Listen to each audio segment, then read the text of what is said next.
गुजरात में सड़कों से कूड़ा करकट उठाने और होटलों पर मजदूरी करने वाले नन्हे बच्चों ने अपने तालीमी हक के हसूल के लिए वॉक की। ये रिपोर्ट देखिए।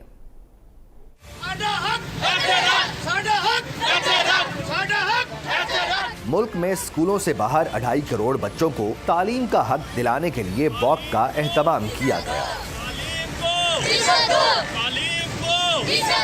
वॉक के शुरका कचहरी चौक से ज़हूर इलाही स्टेडियम का चक्कर लगाते हुए प्रेस क्लब के बाहर पहुंचे। मजदूर बच्चों और नौजवानों ने हाथों में बैनर्स, प्लेकार्ड्स भी थाम रखे थे। जो चाइल्ड लेबर है, जो बच्चे दिन में काम करते हैं, उन बच्चों के लिए कोई ऐसा कानून लाया जाए, उनके लिए ऐसे स्कूल, इवनिंग स्कूल्स का क़याम किया जाए और उनको इस तरह से प्रमोट किया जाए एजुकेशन को कि वो बच्चे भी तालीम हासिल कर सकें। रैली के शुरका का कहना था कि एक मुल्क में एक तालीमी निज़ाम होना चाहिए।